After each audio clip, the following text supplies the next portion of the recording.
especially in tongue. Love and peace, let's say thanks to the police. All around, especially in tongue. Welcome back inside the Now Morning Show. The TTPS on now every single Monday here on the Now Morning Show. This morning we welcome back Inspector Michelle Lewis. Good morning to you, Inspector. Good morning to the both of you. I missed you so much. We missed you too. Sure you did. Just a teaser. Morning, Trinidad and Tobago. It's good to be here, good to be alive. It's good to have you back. Thank you. We really did miss you, you know. Okay, that's wonderful to know. So, Inspector, now that you're back, it's time to jump straight into the conversation. Into the conversation. This morning we're looking at home invasion. And we're looking at what tips we can give to persons for their personal safety. One of the key things to take note of is situational awareness. Okay. And situational awareness really means being aware of your surroundings or the situation as the case may be, right?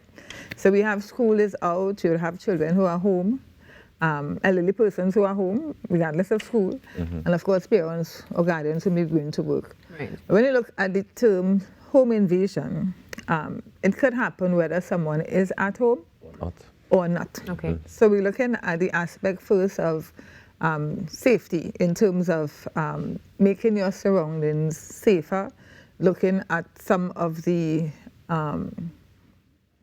areas that you can enhance for security. For example, if it is that you have plants around your surroundings in your home and your yard, hedges and stuff like that, to have it at a minimum height, ensure that the lighting around your home is well, or your home is well lit, I should say, that the lighting is good. These things act as preventative measures for persons coming around because they know that you can see them easily. So in the night, you try to have more light on the outside of your home rather than on the inside of your home.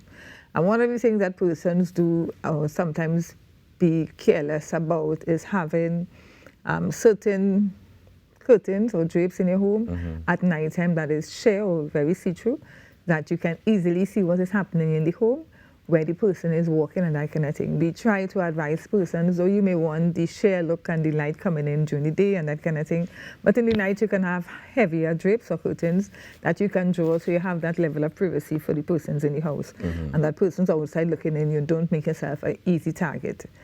During the school vacation, of course, you have children who will be home.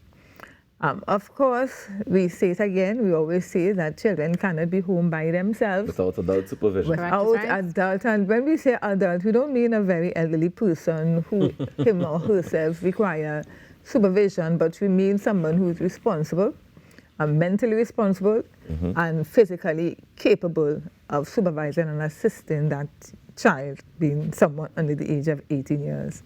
So that should something happen, the person is in a position to help, to get there, to walk, to get the child. If the child falls down, if the child is outside and there's water and the child accidentally falls into it, that person is able to assist. Yeah. So if you're looking at an elderly person who cannot move, that person... bedridden or whatever. Correct, that person cannot help the child, right? So we advise strongly against that kind of supervision that family like to look at because it's a cheaper way and less stressful, looking at the whole picture. Sometimes convenient. Yeah.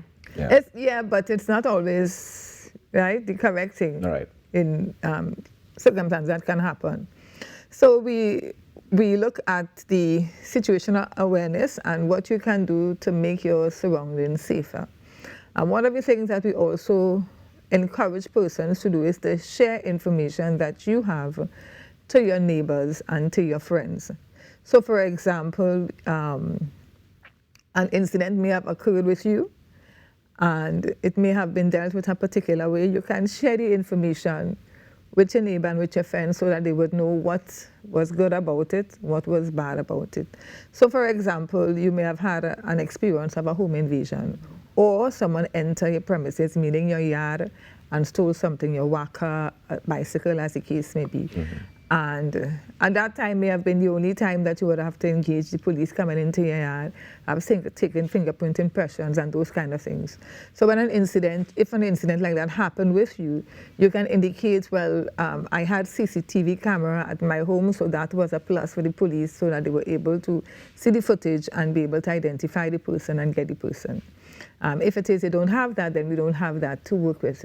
If it is that you had good lighting around your home, or you had sensors in your yard that gives that kind of alarm. If it is, for example, there was a marking on the bicycle that when the bicycle was recovered, you were able to identify the bicycle. These are real incidents and issues that when you share it with somebody, they can actually feel, oh, really, we could actually do that. And you can actually prevent something from happening.